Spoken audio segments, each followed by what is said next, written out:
The following program contains disturbing real events, including violence, torture, and crimes committed against young adults. Viewer discretion is strongly advised. On January 4th, 2022, at 12:59 a.m., 17-year-old Zion Foster sent the last message she would ever type. OMW. On my way. But she never made it home. Hours later, her phone went dark. Her location froze near a small house in East Point, Michigan. And the cousin she trusted enough to visit that night told her mother he hadn't seen Zion in years. The contradiction was immediate. The fear was instant. And by the time the sun rose on January 5th, everything Zion's family believed about safety, loyalty, and blood had already started to collapse. Because data would prove she was at his house. A neighbor's camera would prove she walked through his door. And before detectives could even understand what happened inside that home, one truth became undeniable. Something went terribly wrong the moment Zion stepped inside. And someone was lying before she was even declared missing. And it all began with the message meant to bring her safely home, but instead marked the beginning of her disappearance. Welcome to the channel. If you're here, you care about real stories, real victims, and real justice. Before we begin, take a moment to subscribe and turn on notifications. It helps us bring these cases to light and honor those who can no longer speak for themselves. Now, let's dive into the truth of what really happened, before the headlines, before the landfill searches, before the lies. There was simply Zion Foster, a 17-year-old senior at East Detroit High School in Michigan, a girl who had just celebrated her birthday weeks earlier. A teenager trying to balance school, work, and the growing pains of becoming an adult. She worked shifts at the Detroit Wing Company, trying to save money. She talked about prom. She talked about getting her own apartment. She talked about her future. Loudly, excitedly, constantly. Zion wasn't perfect, and she never pretended to be. Like many teens, she pushed limits. She had moments of rebellion. Once, she even ran away to her grandmother's house, scared, overwhelmed, and frustrated by rules she didn't fully understand yet. But she came home. She always came home. Her mother, Sierra Milton, raised 6 children. Zion was the oldest, the example, the helper, the one her siblings watched and copied. And despite the normal mother-daughter conflicts, Zion loved her family deeply, especially her grandmother, who was battling cancer. That diagnosis weighed heavily on her. It made her cling tighter to the people she still had. She also loved one person in particular, Vertez Gonzalez, her boyfriend and fellow high schooler. He was the last person she texted. He was the one refreshing his phone through the night, waiting for a message that never came. Their conversations were the kind teenagers have. Future plans, small arguments, late-night check-ins. I love you. Are you home? Text me when you get in. To him, Zion wasn't a case. She was a person, a girl who promised she'd be right back. And to her mother, Zion was still her baby, the child she watched grow, struggle, learn, and try again. A daughter who only wanted a little independence, a little trust, a little space to figure out who she was becoming. She told the truth the night she left for her cousin's home. No secret detours, no hidden plans, just a simple, normal visit with someone she believed she was safe with. And that's the part that breaks people the most. Zion didn't walk into danger. She walked toward family. She stepped out the door expecting warmth, familiarity, and protection. Instead, her final hours became the beginning of a nightmare no one in her family was prepared to face. Because the girl with dreams, goals, and a life she was just starting to build would never return to continue it. And nothing about who she was, her kindness, her plans, her trust, explains what happened next. January 4th, 2022 began like any normal day. Zion worked her shift at the Detroit Wing Company, came home, and asked her mother, Sierra Milton, if she could go out for a few hours. She said she was going to see her favorite cousin, 23-year-old Jaylin Brazier, someone she visited once or twice a month. Sierra agreed. Zion walked out the door shortly before 11 p.m. At 11:15 p.m., a neighbor's doorbell camera across the street captured a white sedan pulling into Jaylin's driveway. 2 people got out, 1 male, 1 female. Phone location data later confirmed what the video already showed. The female was Zion Foster. At 11:24 p.m., Zion's phone pinged one last time across the street from Jaylin's home. Her boyfriend, Vertez Gonzalez, saw her location and took a screenshot. He expected her to be home soon. At 12:59 a.m., Zion sent Vertez her final text. OMW. On my way. Minutes later, she stopped responding. Messages delivered earlier were no longer reaching her. Calls went straight to voicemail. By 1:15 a.m., Zion's phone disconnected from the network entirely. Dead. Silent. Gone. At 1:41 a.m., the same neighbor's camera captured Jaylin's car again, this time reversing into his driveway, trunk pointed toward the backyard. No second figure, no Zion, just Jaylin alone. 9 minutes later, the car pulled away. By sunrise on January 5th, Vertez was panicking. He'd sent messages through the night. He wrote at 8:53 a.m., "Are you alive? This is the worst thing ever." Sierra contacted Jaylin immediately, desperate for answers. He told her he hadn't seen Zion, not last night, not recently, not even in years. But the phone data showed Zion stood outside his house at 11:24 p.m. The neighbor's camera showed her walking through his door. And as the hours passed with no sign of Zion, the contradictions began to multiply. The timeline was clear. The digital evidence was clear. The footage was clear. Only Jaylin's story wasn't. And the deeper investigators looked into Zion's final hours, the more obvious it became. Someone's version of that night was already falling apart. On the morning of January 5th, 2022, Zion Foster's disappearance wasn't treated like an emergency. Not yet. Her mother, Sierra Milton, walked into the East Point Police Department, desperate for help. But officers looked at Zion's history, saw her past runaway incidents, and made a decision that would cost critical hours. They told Sierra they were treating her daughter as a runaway. Not endangered, not missing, not in danger, just gone, by choice. While police hesitated, Sierra acted. She contacted Zion's cousin, Jaylin Brazier, the last person Zion said she was going to see. She expected cooperation. She expected urgency. Instead, she got denial. Jaylin told her he hadn't seen Zion. Not the night before. Not recently. Not in years. He claimed Zion had been lying about visiting him once or twice a month. He said her stories were sneaky, dangerous, and not safe. He insisted she must have been with someone else. But Sierra knew her daughter wasn't lying. She'd seen Jaylin at the house before. She'd handed Zion off to him in their driveway. She'd hugged him. She'd trusted him. So when he denied everything, she knew something was wrong. Meanwhile, Zion's boyfriend, Vertez Gonzalez, wasn't buying Jaylin's story either. He confronted Jaylin directly, sending him the screenshot of Zion's phone location, the one that placed her across the street from his house at 11:24 p.m.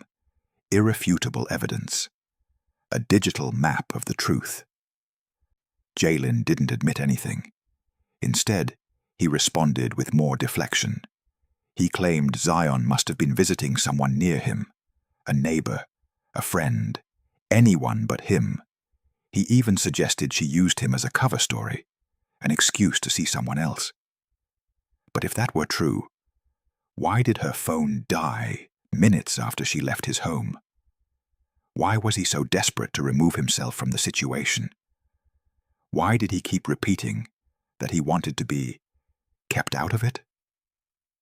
Eventually, East Point police visited Jaylin's home. He let them inside. He showed them his Ring security system. He repeated the same practiced story. She was never here. I haven't seen her in almost a year. I don't know why she's saying she was with me. Police found nothing suspicious inside the house. No signs of struggle. No evidence out in the open. Nothing that matched the panic building in Zion's family. And Jaylin played the part well. Annoyed, inconvenienced, offended at the idea he was involved in a teenager's disappearance. He blamed Sierra's parenting. He called Zion a runaway. He painted himself as a victim of unnecessary drama. The officers left with no arrest, no search warrant, and no urgency. They documented the conversation and moved on. But Sierra didn't. She kept digging. She kept pushing. She kept replaying that night in her mind. Zion leaving the house, excited to see her cousin, and Jaylin's face when he claimed they hadn't spoken in a year. The contradiction was too big, too sharp, too dangerous to ignore. And then the first crack appeared. Not from Jaylin, not from police, but from someone who had no reason to lie. A neighbor across the street handed over their doorbell footage. Footage that didn't just contradict Jaylin's story, it shattered it. Because the camera didn't show a runaway. It showed Zion walking into Jaylin's home. And it showed only one person walking out. And once that footage surfaced, the investigation could no longer ignore the truth hiding in plain sight. When the neighbor's camera footage surfaced, the investigation shifted from uncertainty to undeniable fact. The digital trail Zion left behind, her phone pings, her last messages, her final movements, began exposing a truth that no amount of denial could hide. The timeline that Jaylin Brazier tried to rewrite started collapsing in real time. January 4th, 2022, 11:15 p.m. A white sedan, the one Jaylin drove, pulled into his driveway. 2 figures got out, one male, one female. The angle wasn't perfect, but the height, the build, and the movement told investigators everything they needed to know. Phone location data confirmed it minutes later. 11:24 p.m. Zion's phone pinged across the street from Jaylin's home. The same location shown on her boyfriend's screen when he took the screenshot.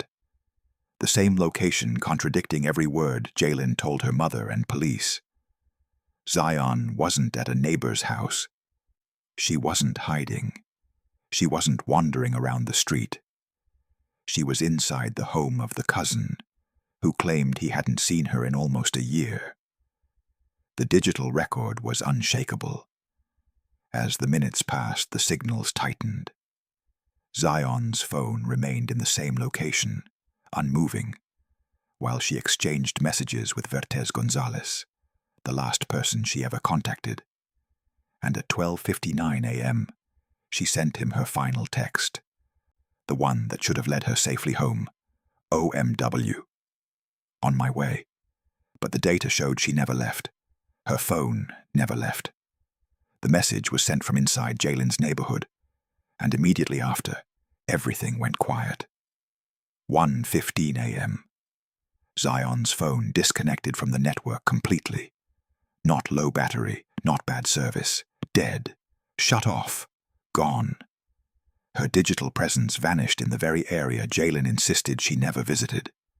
Then came the next piece of evidence, the kind offenders forget because they think no one is watching. 1:41 a.m. The neighbor's doorbell camera activated again. This time, only one figure appeared. Jaylin. He backed his car into the driveway, trunk facing the backyard. A deliberate maneuver, not casual, not accidental, not normal for that hour of the night. He stayed outside for several minutes before driving off alone. When investigators later compared this footage to Zion's missing person timeline, it became clear. Zion was last seen walking into that house. She was never recorded walking out, and as Zion's family searched, posted flyers, and begged for help, Jaylin maintained the same story. She was never here. I haven't seen her. She lies about visiting me. Keep me out of it. But the digital evidence spoke louder than he ever could, and it wasn't just the location data or the camera footage tightening the noose. It was the messaging contradictions. Zion told her mother and boyfriend exactly where she was going. She named Jaylin. She trusted him. She expected no danger from him. Her routine was consistent. Her honesty that night was clear. But Jaylin's responses were chaotic, panicked, defensive, and rehearsed. He asked Sierra strange questions. How often does she say she's with me? Why would she lie about that? She must be visiting someone else on the street. He urged Sierra to go to the police, but demanded to be kept out of it. He provided ring camera footage with suspicious gaps, footage that conveniently omitted the exact window of time Zion would have entered his home. And the neighbor's camera proved those gaps were intentional. When detectives collected the device logs, cell tower records, and time-stamped footage, the timeline aligned with chilling precision. 11:15 p.m. Zion enters Jaylin's home. 11:24 p.m. Her phone pings across the street. 12:59 a.m. She texts Vertize, OMW. 1:15 a.m. Phone disconnects from the network. 1:41 a.m. Jaylin moves his car, trunk first. 1:48 a.m. Data later places him at a Highland Park dumpster. Every digital breadcrumb pointed in the same direction. Every contradiction in his story grew sharper. Every lie exposed another layer of what really happened inside that house. And while the police had started slow, treating Zion as a runaway, hesitating to act, the digital evidence eliminated any doubt. This wasn't a runaway case. It wasn't a misunderstanding. It wasn't a teenager hiding out. It was a disappearance with a single, unavoidable focal point. A 17-year-old girl went into that home. Her phone died there. Her digital footprint ended there. And only one person was caught leaving. The timeline no longer raised questions. It pointed directly to the man who kept insisting she was never there at all. And investigators were about to confront him with evidence he couldn't talk his way out of. By January 19, 2022, detectives had enough evidence to confront 23-year-old Jaylin Brazier. The doorbell footage, the location data, the phone logs, the contradictions, all of it pointed to one house and one man. And under the weight of that evidence, Jaylin finally cracked, or appeared to. He walked into the station with a friend who was a lawyer. He sat down across from investigators, and for the first time since Zion vanished, he admitted he had been with her. But what came next wasn't the truth. It was a carefully staged performance of panic, confusion, and self-protection. Jaylin told detectives that Zion had been sitting upright on his couch, got very sleepy, and suddenly stopped breathing. No struggle, no symptoms, no explanation. He said her heartbeat faded, her breathing stopped, and instead of calling 911, waking his neighbors, or even calling her mother, he panicked. His solution: carry a 17-year-old girl to the trunk of his car, drive her body to a dumpster in Highland Park, and throw her inside like she was trash. He delivered the story calmly, almost clinically, as if this chain of decisions was reasonable, understandable, unavoidable. He said he didn't know what to do. He said it looked bad. He said he was afraid people would think he killed her. But detectives pressed harder. How do you know she was dead? Did you feel for a pulse? Did you check again? Are you sure she wasn't breathing? Jaylin insisted she was gone. But his description didn't match any known medical pattern. No seizure, no asthma attack, no overdose, no distress. Just silence, followed by a disposal. Detectives continued to dig, and within 24 hours, his story fractured again. On January 20th, Jaylin sat down for a second interview. This time, Zion supposedly didn't just get sleepy. She and Jaylin had allegedly taken LSD together. Now the story was no longer marijuana and fatigue. It was psychedelics, hallucinations, a bad reaction. Detectives immediately recognized the shift. They pushed harder, pressed inconsistencies, gave him opportunities to explain the unexplained. The more they questioned, the stranger his reasoning became. He claimed the LSD caused her heart to stop, then added that she was on the floor, not the couch. Then added that she took the drug herself, not with him. Then contradicted that. Then contradicted that contradiction. Nothing held. And detectives knew LSD does not cause instantaneous, silent cardiac arrest. But Jaylin wasn't finished rewriting the night. He tried again months later. In June 2022, during another conversation with investigators, he changed his story a third time. Now he said the LSD part wasn't true at all. He claimed he only said it because police pressured him, and he wanted to give them something bigger. He shifted the timeline. He shifted the location of Zion's collapse. He shifted the position of her body. He shifted the cause of her breathing stopping. Every detail moved like sand under his own feet.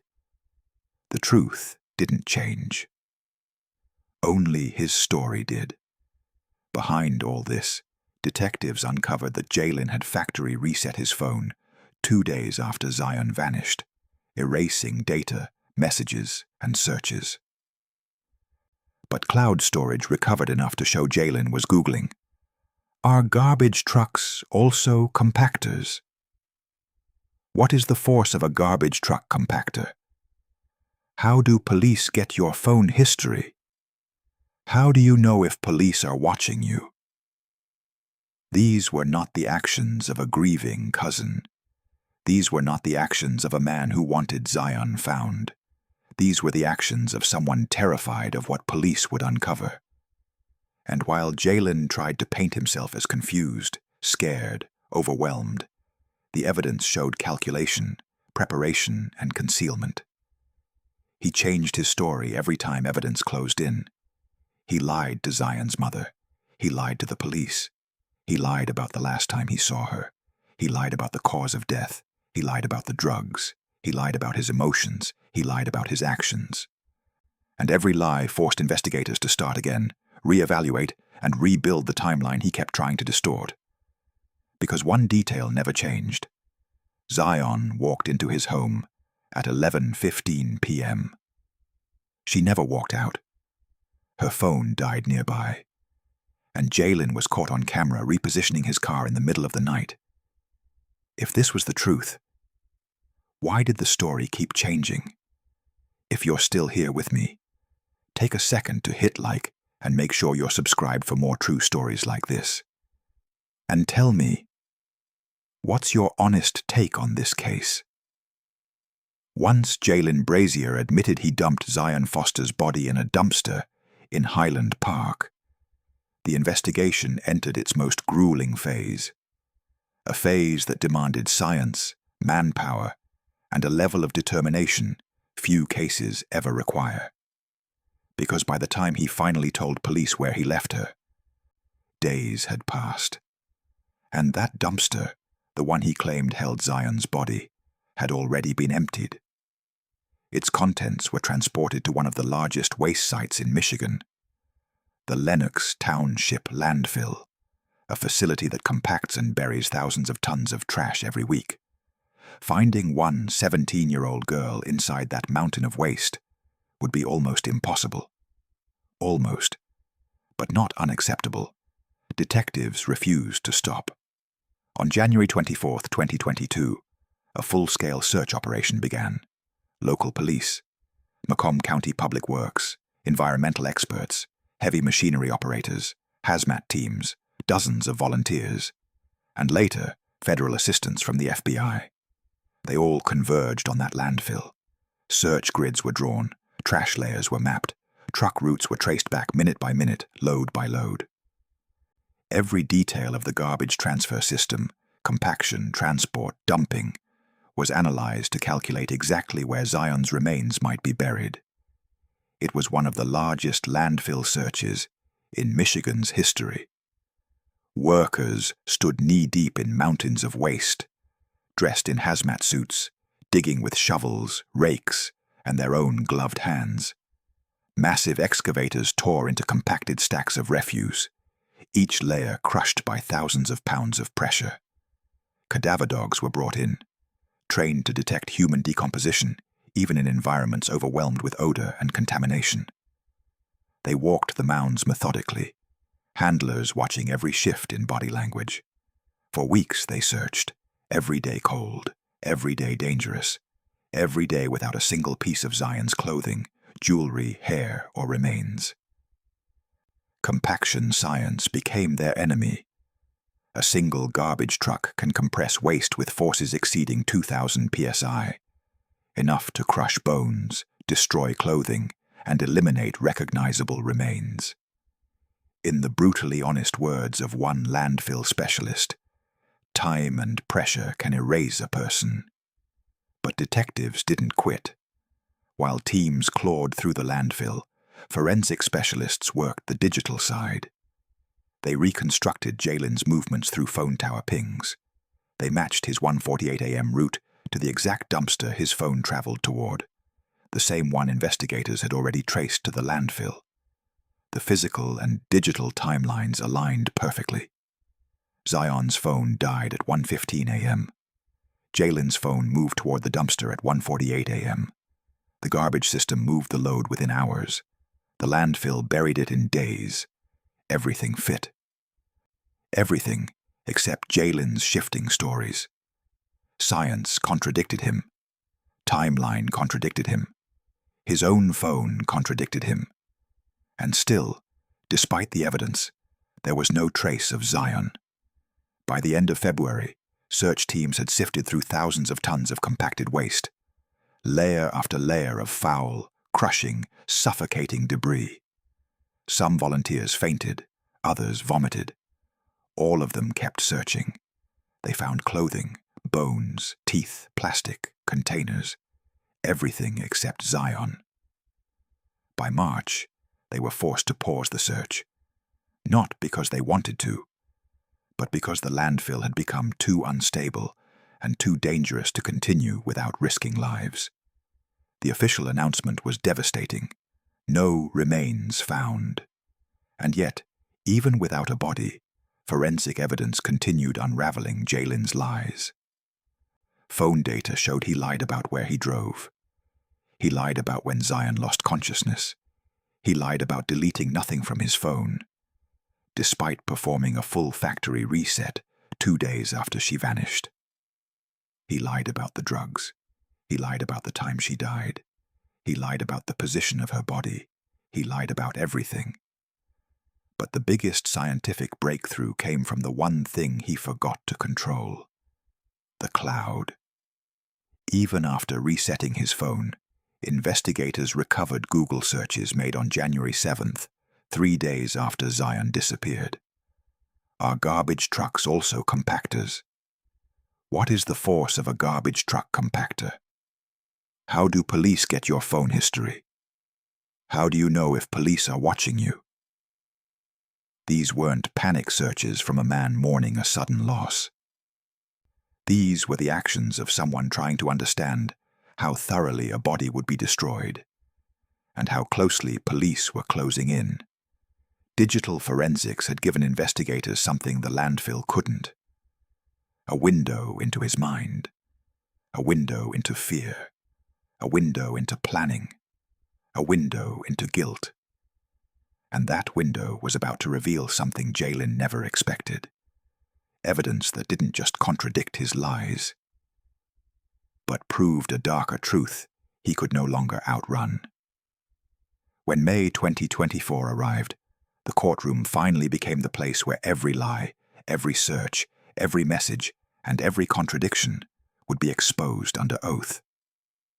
For the first time since Zion vanished, the full story of what happened inside Jaylin Brazier's home on January 4th, 2022, would be laid bare.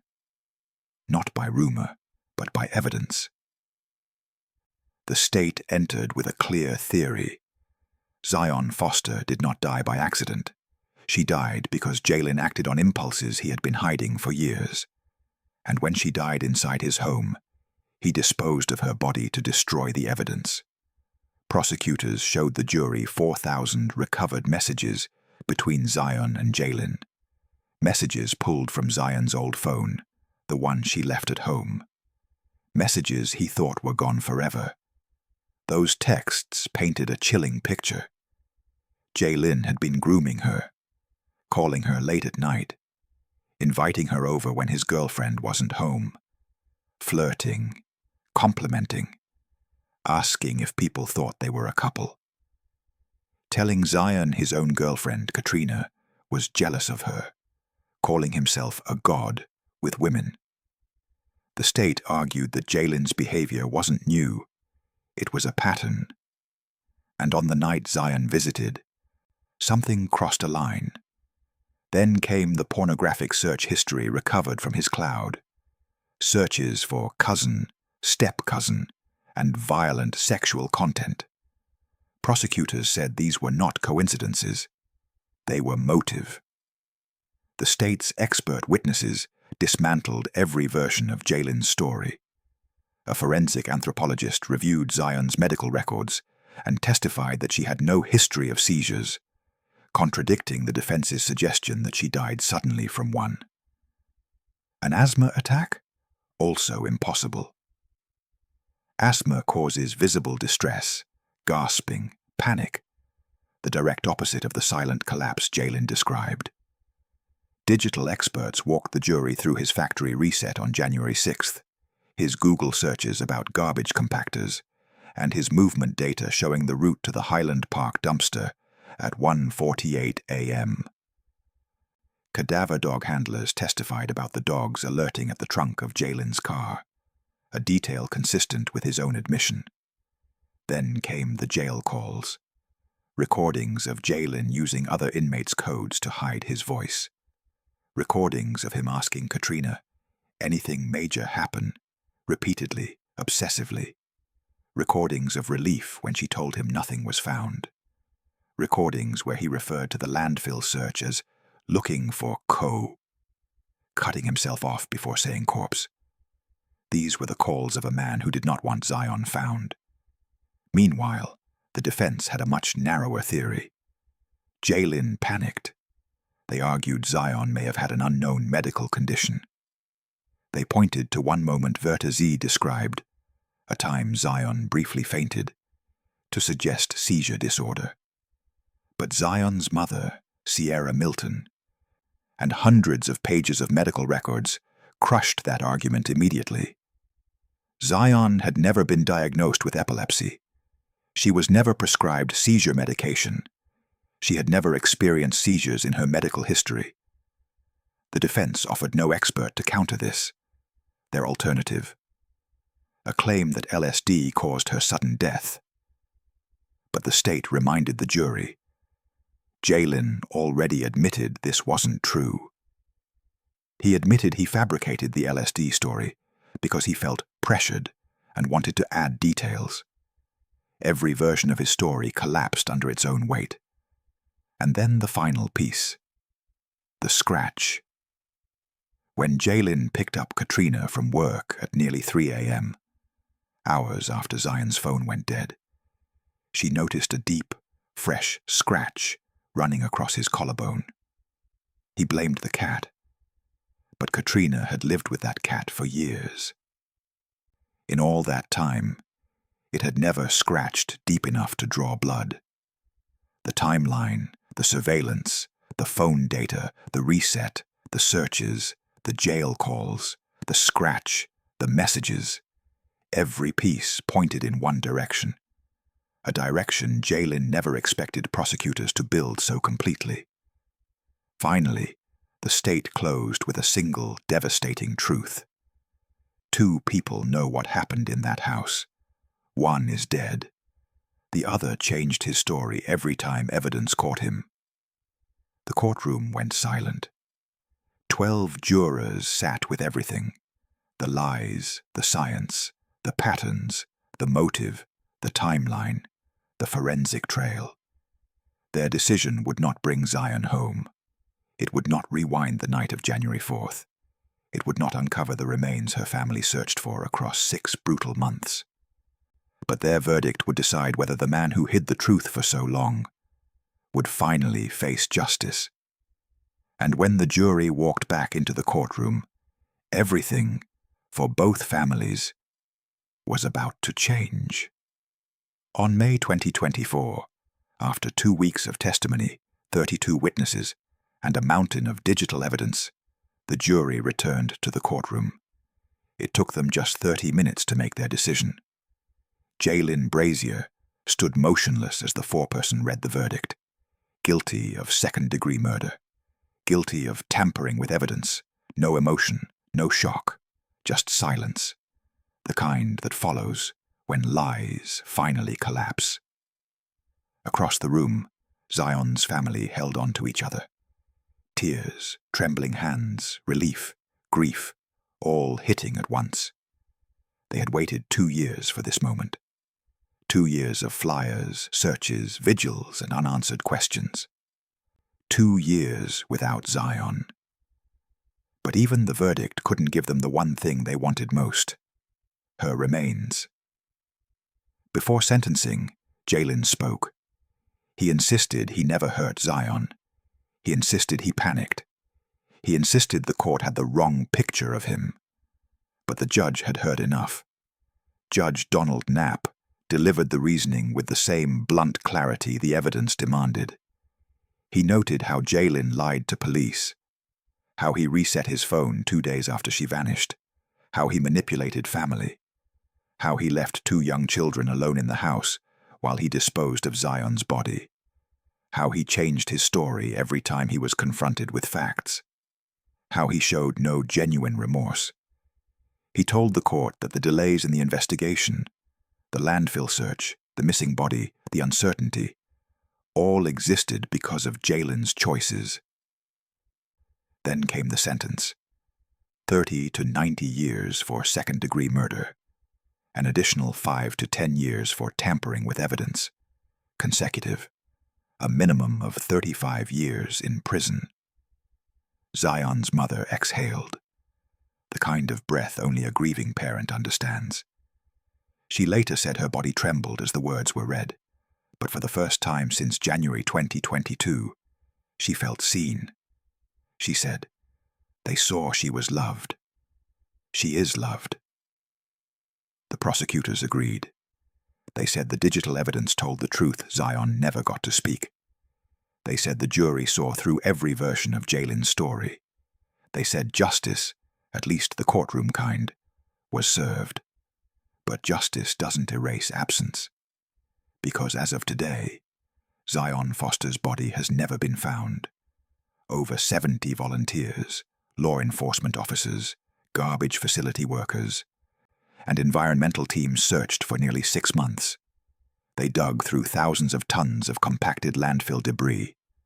Layer after layer, shift after shift, hope after heartbreak. Nothing.